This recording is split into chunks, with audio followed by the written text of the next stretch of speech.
Hey, I'm at this really cool abandoned building place. You want to come in and explore with me? Let's go! Hey guys, welcome back to the channel. Today I'm actually doing something really cool, and I'm taking one of my old pieces of art from when I was about 7 years old and turning it into a doll today. I remember being super proud of this drawing when I finished it because it took me 2 whole days, and I named him Mr. Crepio.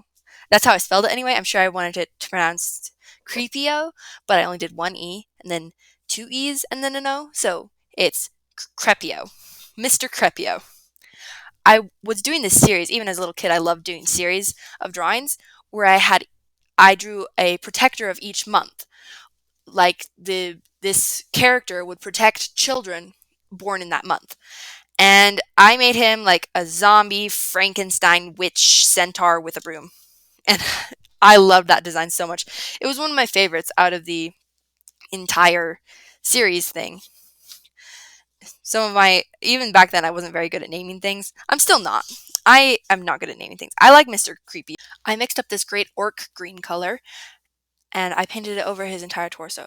I removed his arms at this point because I still needed to articulate them and I didn't want them getting in the way of my paint job. I also painted his skin before I put the faux fur on so I wouldn't accidentally paint the faux fur green. I then added this really cool zombie parts of him. I wanted him to look like an orc who became a wizard, who then died and then came back or something because maybe he's a warlock. I didn't really think that far through, but I decided I wanted a big slit throat that was bloody and gory and pretty much. And then I also added a few more wounds on his head and I added one more on his body. And oh, it looks so cool. I then mixed a slightly darker green and a slightly lighter green to try and do some cell shading on him.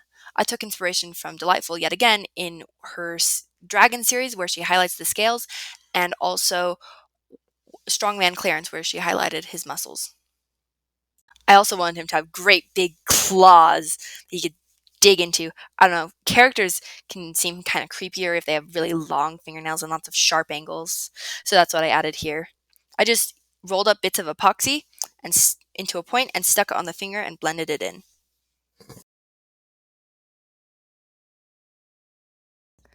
Now we get into the serious body modifications. I found this Snow White head at a thrift store. At least I assume it's Snow White because brown eyes, dark hair, and it has a Disney brand on the back. I don't even know how it got onto the doll it was on. It was on a Barbie doll, but the neck peg was way too wide. It was weird. But anyway, I figured it'd be a great base as it has a similar head size and the neck peg fits over a Ken doll neck. Um, I started by removing all the hair and then I drew on little guidelines where I wanted some things to be. And then I just started gashing out with the knife where I wanted things to not be there anymore, like her ears and part of her jaw. I wanted to do this because I wanted the teeth showing a little bit and just to sculpt all the muscles and sinews, kind of like Two-Face. It's so cool. I love it. I then take out the epoxy sculpt and I start sculpting on everything that I need to sculpt. I cover up her eye holes because I want the eyes actually a little bit higher than that.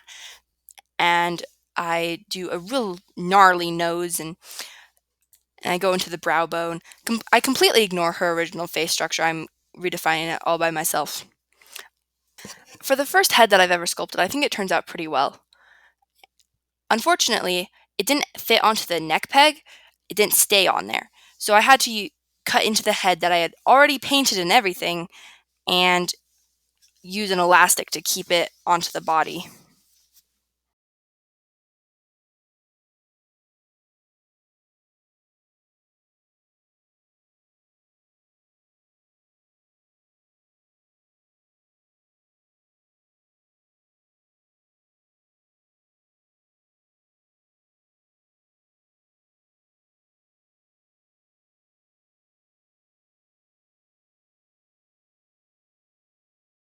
I actually started this doll a really long time ago and just didn't finish him because I didn't have any of the supplies. I was really into KP at the time, uh, KP Creations. I still am, still really admire her work. And I decided I want to make an art doll.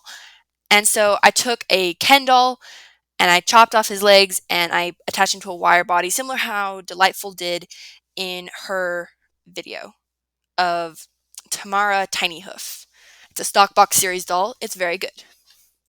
I also learned through Delightful's videos on how to articulate unarticulated dolls, and I applied that same reason here. I was actually able to articulate the wrists because they were so small. I did attempt to do double joints on the elbows, and that didn't turn out great in the end, but it works out fine because he wears a shirt.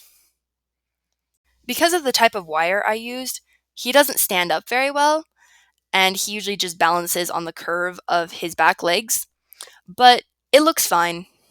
The way I got the fur is I just went to a local thrift store and bought a stuffed animal that was large and had the appropriate fur color. It's actually surprisingly useful. So if you don't want to buy fake fur, just go murder a stuffed animal. Now for finishing touches. I'm painting his arms and reattaching them. They look really janky, but they were the best I could do. I also made him a little witch hat, which I thought I filmed me actually making the thing, but I just painted yellow stars on it. I brushed out some yellow yarn for his tail because I want to be as accurate to my original drawing as possible. And then I bloodstained his cloak, gambeson thingy. I don't know what this is, but it's cool and it stays on and it looks nice.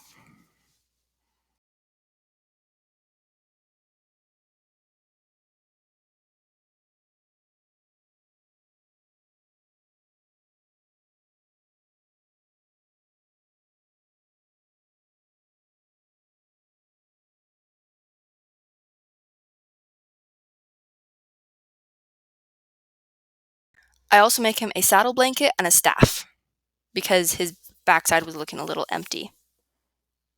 And that's the finished doll.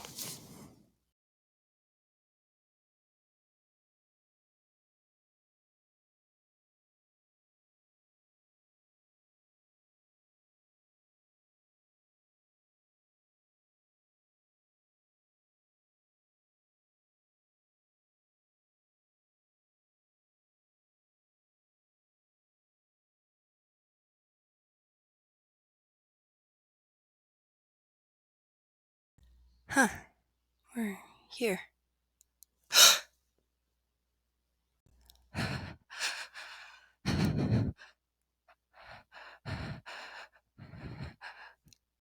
I'll just, go.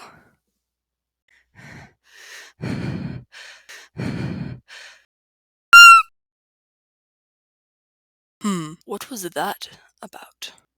Anyway, thank you for watching this video. I hope to see you here next time. Goodbye, fair traveler.